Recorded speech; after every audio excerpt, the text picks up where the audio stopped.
की शुरुआत होती है और हमें छोटा बच्चा दिखाया जाता है जिसको एक पत्थर पर लिटाया गया था। उसके इर्द गिर्द जंगली कबीले के लोग नाच रहे थे।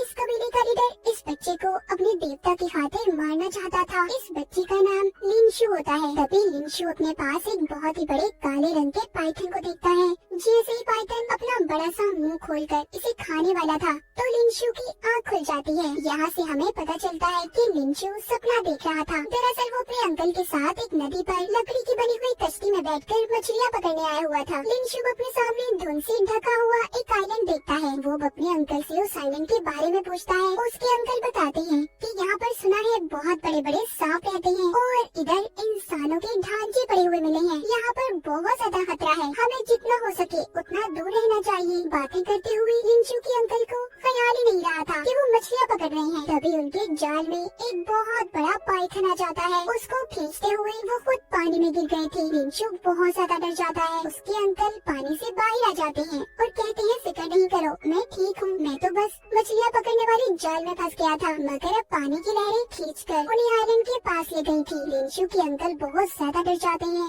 वो जल्दी से यहाँ से जाने की कोशिश कर रहे थे। तभी जब वो पीछे मुड़कर देखते हैं तो कश्ती पर लिंशु नहीं था, वो गायब हो चुका था। लिंशु के अंकल बहुत ज्यादा डर जाते हैं। वो अपनी कश्ती को लेकर वहाँ से जल्दी जल्दी उसे चलाकर अपने गांव में वापस आ गए थे। वो आकर अब सारी बात के बारे में लिंशु के डैड अपने भाई को बताते हैं, जो सुनकर डर गए थे। वो पूछते हैं कि कहाँ पर छोड़ कर आए हो तुम मेरे बेटे को। उधर हमें लिंशु को दिखाया जाता है जो उसी आइलैंड के बीचों बीच फंस चुका था, जिसके बारे में इसके अंकल ने बताया था कि यहाँ पर सांपों का राज है। उसे पता ही नहीं चल रहा था कि वो कहाँ पर जाए। जब वो थोड़ा सा आगे चलता है तो उसका पाँव एक पत्थर से टकरा गया था। वो अपने आगे एक बहुत बड़े सांप की खाल देखता है, जिसे देखकर वो डर गया था और अपने पीछे भी किसी अजीब सी चीज को महसूस करता है। जब वो पीछे मुड़कर देखता है तो वहाँ पर कोई भी नहीं नजर आता। इसके बाद वहाँ पर एक जंगली पौधा उस पर हमला करके उसे अपनी झाड़ियों में फंसा लेता है। यानी कि इस आइलैंड पर सांपों के साथ साथ यहाँ के दरख्त पौधे भी जानदार थे,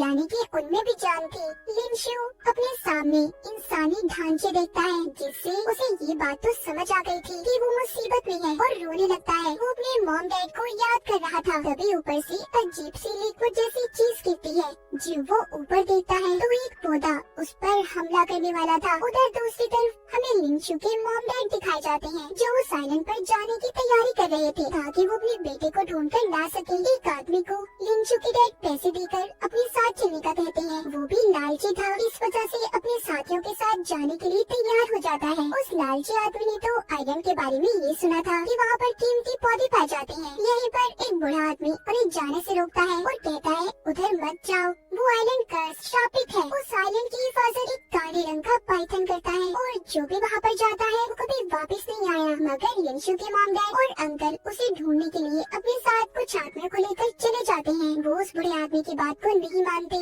ये अब उस आइलैंड पर पहुँच गए थे। यहाँ पर जो लालची आदमी इनके साथ आया था वो अपने साथियों से कहता है कि यहाँ पर तुम्हें अगर कोई भी कीमती चीज मिले ना तो उसे अपने पास रख लेना चुपके से, हम उन्हें यहाँ से ले जाएंगे। तभी उस लालची आदमी का साथी उसके पास सांप के कुछ अंडे लेकर आता है। वो देखकर उन्हें कहता है ये क्या लेकर आए हो। अब उसका साथी उन अंडों को फेंककर पैरों में मसल देता है और एक लाल रंग के पौधे के पास जाता है जो उसे बहुत ही खूबसूरत लग रहा था। जब वो उस पौधे को तोड़ने वाला था तो एक काले रंग का बहुत बड़ा पाइथन उस आदमी को एक ही झटके में मार देता है। उसके साथ ही उसकी चीख भी सुनते हैं। वो समझ गए थे कि शायद उसके साथ कुछ बुरा हुआ है। उधर लिंशु की मॉम को उसका गिरा हुआ जूता मिलता है, जिससे उन्हें ये बात तो पता चल गई थी कि लिंशु इसी आइलैंड पर है। तभी इन पर भी उस काले रंग के पाइथन ने हमला कर दिया था। जब भी उससे बचकर भाग रहे थे तो एक जंगली पौधा अपनी झाड़ियों में लपेटकर इन्हें एक गार में गिरा देता है।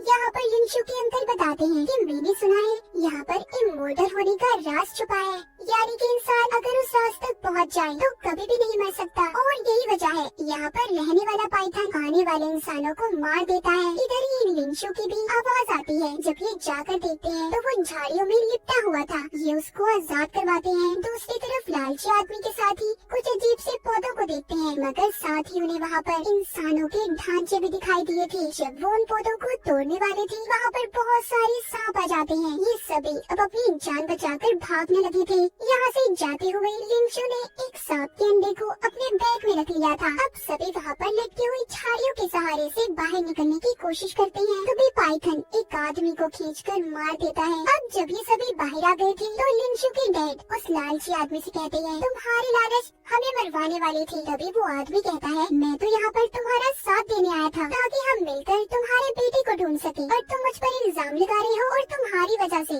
मेरे दो अपने साथी मारे गए। उन दोनों की आपस में बहुत बहस हो रही थी। तभी लिंशु के मॉम ने उसके डैड को चुप करवा दिया था। अचानक से वो गिरकर बेहोश हो गई थी। लालची आदमी भी नीचे गिर जाता है। लिंशु के अंकल देखते हैं कि इन दोनों को तो सांप ने काट लिया है, जिस वजह से इनकी ऐसी हालत हो गई है। यानी कि जब वो बचकर उस पाइथन से भाग रहे थे तो उसने इन पर हमला कर दिया था। अब ये इन्हें वापस से अपने गांव में ले आए थे। इनके इर्द गिर्द बहुत से लोग जमा थे। यहाँ पर एक आदमी आता है जो बताता है कि हमारे गांव पर बहुत से सांपों ने हमला कर दिया है। यहाँ पर जितने भी लोग जमा थे सभी सांपों को भगाने के लिए चले जाते हैं। इधर लिंशु के मॉम की हालत भी बहुत खराब थी। वो अपनी मॉम को देखकर रो रहा था। लिंशु की मॉम उसे एक लॉकेट देती है और कहती है, बेटे हमेशा अच्छे इंसान बनकर रहना और नेचर यानी कि कुदरत से प्यार करते रहना। इतना कहकर उसकी मॉम की मौत हो गई थी। कुछ दिन के बाद लिंशु को दिखाया जाता है। एक दिन वो ये नोटिस करता है कि जिस अंडे को वो आइलैंड से लेकर आया था वो टूट चुका है और उसमें से एक सांप निकलकर बाहर आया है। ये कोई आम सांप नहीं था बल्कि एक गोल्डन पाइथन था। वो उसे अपने पास रख लेता है। इन दोनों में काफी अच्छी दोस्ती भी हो गई थी। एक दिन लिंशु के डैड ने उसे गोल्डन पाइथन के साथ खेलते हुए देख लिया था। उन्हें पता चल जाता है कि लिंशु सांप से बातें कर रहा है। वो उसे छोड़ने का कहते हैं, बेटे इसे छोड़ दो, इससे हम सबकी जान को खतरा हो सकता है। मगर लिंशु इस सांप को किसी को भी देना नहीं चाहता था। अब वो नदी किनारे आकर उसी आइलैंड के पास पाइथन को छोड़ देता है जहाँ से लिंशु को इसका अंडा मिला था। वो उसे जाने का कहता है मगर गोल्डन पाइथन भी उससे अलग होना नहीं चाहता था। तभी लिंशु देखता है कि उसके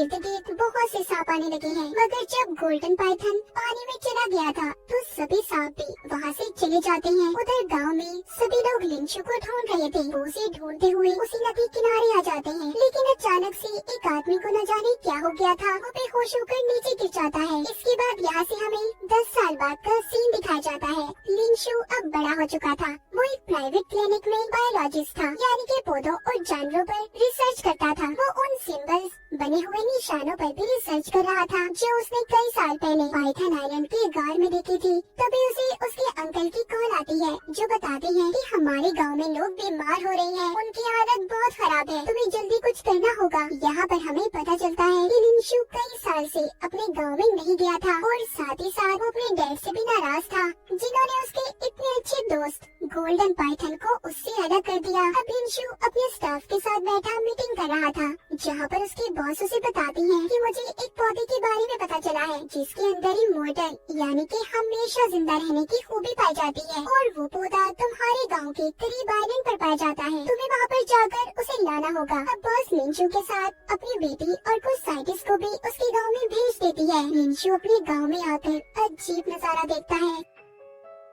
सब बहुत ज्यादा बीमार हैं और साथ ही साथ वो सांप की खालों को भी देखता है जिससे वो लोग अपना इलाज कर रहे थे। यहाँ पर आकर लिंशु अभी भी अपने डैड से नहीं मिलता क्योंकि वो उसी बात पर उनसे अब तक नाराज था। वो अपनी मॉम की कब्र पर चला जाता है। अब लिंशु और उसका मैनेजर गांव वालों से मीटिंग करते हैं और पाइथन आइलैंड पर जाने का कहते हैं, जिस पर वो सभी उन्हें वहाँ जाने से रोक रहे थे। लिंशु कहता है, देखिए सब बात समझने की कोशिश करें, हमारा वहाँ पर जाना बहुत जरूरी है। आप लोगों की इस बीमारी का हल हमें वहीं पर मिलेगा। लिंशु अपनी टीम के साथ जिसमें अब उसकी बॉस भी थी जाने के लिए तैयार थे। तभी वहाँ पर वही लालची आदमी आ जाता है जिसने कई साल पहले लिंशु के डैड के साथ इसे बचाने आइलैंड पर आया था। उसके हाथ में हथियार देखकर लिंशु डर जाता है, वो भी क्योंकि अब इनके साथ जाना चाहता था। ये देखकर लिंशु की बॉस कहती है, हमें इसे साथ ले लेना चाहिए क्योंकि मैंने सुना है उस आइलैंड पर बहुत खतरा है और इसके पास तो हथियार भी है, ये हमारी मदद कर सकता है। अब जब ये आइलैंड पर पहुँचते हैं तो उधर लालची आदमी का साथी फिर से वहाँ से एक पौधा तोड़ने की कोशिश करता है, मगर वो पौधा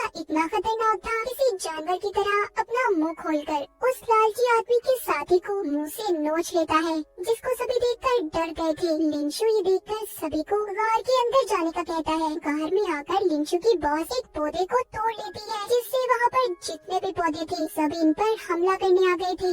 अभी यहाँ से सभी बचकर भागते हैं। इसी दौरान लिंशु और बॉस की बेटी अपने ग्रुप से अलग हो गए थे। उधर दूसरी तरफ बाकी के लोग अपनी जान बचाते काले रंग के पाइथन के गार में आ जाते हैं। अब वो पाइथन आहिस्ता आहिस्ता इनकी तरफ बढ़ रहा था। लालची आदमी उस पर गोली चलाकर उसे मारने की कोशिश करता है, जिससे पाइथन मरा तो नहीं था, मगर अब उसे और ज्यादा गुस्सा आ गया था। वो इनको खाने के लिए बड़ा सा खौफनाक तरीके से मुंह खोलता है, जिस वजह से ये सभी अब डर कर वहाँ से भाग रहे थे। उधर दूसरी तरफ लिंशु को गोल्डन पाइथन मिलता है, जो इसने कई साल पहले नदी में छोड़ दिया था। उस गोल्डन पाइथन ने भी इसे पहचान लिया था। वो उसे कुछ भी नहीं कहता। लिंशु यहाँ पर बॉस की बेटी को बताता है, इस पाइथन से हमें कोई खतरा नहीं है। तभी वो गोली की आवाज सुनकर वहाँ से चला गया था। इधर अब लिंशु को भी वही निशान नजर आते हैं जिन पर ये रिसर्च कर रहा था। उसे समझ आ जाती है कि ये निशान यहाँ पर रहने वाले कबीले के लोगों से जुड़े हुए हैं, यानी कि यहाँ पर रहने वाले कबीले के लोग भी इमोर्टल हमेशा जिंदा रहने के बारे में पता लगा रहे थे। तो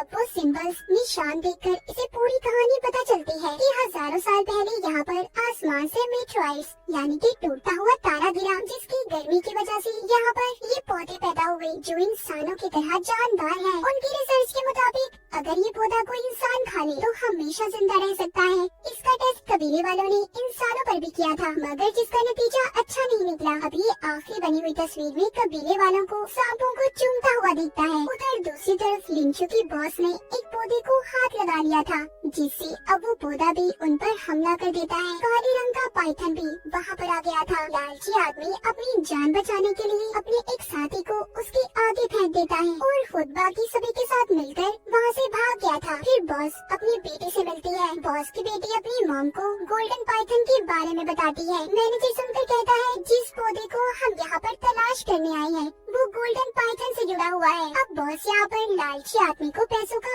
और लालच देकर गोल्डन पाइथन को पकड़ने का कहती है। यहाँ से आगे जाने पर ये काले रंग के और गोल्डन पाइथन को देखते हैं, जो दोनों एक दूसरे में लिपटे हुए थे। यहीं पर गोल्डन पाइथन की जल्द किसी पौधे की पत्तों की तरह झड़ रही थी। लिंशु को देखकर ये समझ आता है कि गोल्डन पाइथन की जल्दी है जो झड़कर किसी पौधे में बदल जाती है और इमोर्टल पौधा बनता है, जिससे इंसान हमेशा जिंदा रह सकता है और हो सके तो हम उस पौधे से किसी की भी जान को बचा सकते हैं। लिंशु की बॉस लालची आदमी को पाइथन्स को मारने का कहती है, मगर काले रंग का पाइथन उन पर हमला कर देता है। जब एक आदमी गोल्डन पाइथन को मारने वाला था तो लिंशु आकर उसे रोकता है और दूर फेंकता है, क्योंकि वो गोल्डन रंग के पाइथन को किसी को भी नुकसान पहुंचाने देना नहीं चाहता था।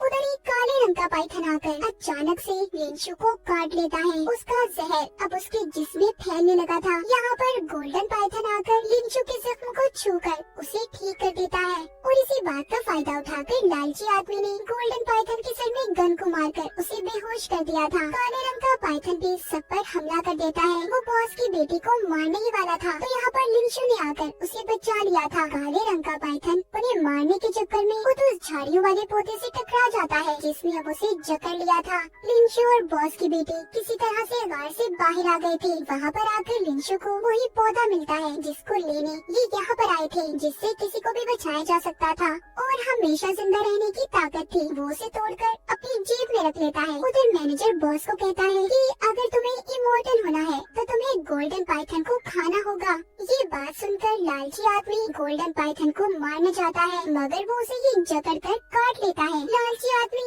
अब मरने वाला था। तभी लिंशु को यहाँ पर अपनी मॉम की बात याद आती है कि किसी का भी बुरा कभी मत करना। ये सोचकर वो उस पौधे को जो उसने तोड़ा था लालची आदमी को खिला देता है, मगर वो उस पौधे का पत्ता खाते ही लिंशु पर हमला कर देता है, क्योंकि उसकी ताकत 100 गुना बढ़ गई थी। अब लिंशु के डैड और अंकल भी उसे बचाने के लिए उस आइलैंड पर आ गए थे। वो उस लालची आदमी पर हमला करते हैं। तभी दोबारा से गोल्डन पाइथन ने आकर लालची आदमी को जकड़ लिया था, मगर अब वो उस पत्ते को खाने की वजह से इतना ताकतवर हो गया था कि गोल्डन पाइथन को चीरकर उसका खून पी जाता है, जिससे अब वो और भी ताकतवर हो गया था। वो लालची आदमी बताता है कि गांव में भी बीमारी मैंने ही फैलाई थी ताकि मैं गांव वालों से पैसे कमा खा सकूं। इतना कहकर वो लिंशु पर दोबारा से हमला करता है, मगर इस बार लिंशु के डैड अपने बेटे को बचाने आगे आ गए थे। चाकू लगने की वजह से उनकी फौरन मौत हो जाती है। अब लालची आदमी के जिस्म में जलन होने लगी थी। यहीं पर लिंशु को कबीले के गायब होने की वजह पता चलती है। उन्होंने भी पौधे को खाकर सांप के खून को पी लिया था, जिससे उन सभी की मौत हो गई। वो लालची आदमी उस पौधे और खून की वजह से पागल हो गया था, सभी को मारने लगता है। बॉस अपनी बेटी को लेकर यहाँ से जाने लगती है, मगर वो जाने से मना कर देती है क्योंकि वो लिंशु को पसंद करने लगी थी और उसे बचाने की कोशिश भी करती है। बॉस की बेटी के आने से पहले लालची आदमी ने लिंशु पर गोली चला दी थी, मगर लिंशु उससे बच जाता है क्योंकि गोली उसके जिस्म में रखी हुई ताबीज पर लगती है जो उसकी मॉम ने उसे दिया था। अब अचानक से यहाँ पर काले रंग का पाइथन आ जाता है, जिसने लालची आदमी को एक ही झटके में निगल लिया था। ये आइलैंड अब पूरी तरह तबाह होने लगा था। अब यहाँ पर जख्मी हालत में गोल्डन पाइथन भी आ जाता है, जो लिंशु को यहाँ से जाने का रास्ता दिखा रहा था। ये सही सलामत बचकर सभी नदी के किनारे आ जाते हैं। यहाँ पर लिंशु अब उस गोल्डन पाइथन को वही पौधा खिलाने का फैसला करता है, मगर उसकी बॉस ऐसा नहीं चाहती थी। वो उसे वो पौधा लेने का कहती है, जिसके बदले में वो उसे बहुत से पैसे देंगी, मगर लिंशु उसकी लालच में नहीं आता और उस गोल्डन पाइथन को वो पौधा खिला देता है। जिसके बाद ये सभी वहाँ से अपनी कश्ती में बैठकर जाने लगते हैं। वो पौधा खाने की वजह से गोल्डन पाइथन की हालत में भी सुधार आने लगा था, मगर वो लिंशु से अलग होने पर बहुत दुखी था। जिसके बाद कहानी के आखिर में हमें दिखाया जाता है लिंशु और बॉस की बेटी मिलकर गाँव वालों का इलाज करते हैं और बाद में इन्होंने यहीं पर रहने का फैसला कर लिया था। और जिसके साथ ही ये फिल्म की कहानी यहीं पर खत्म हो जाती है।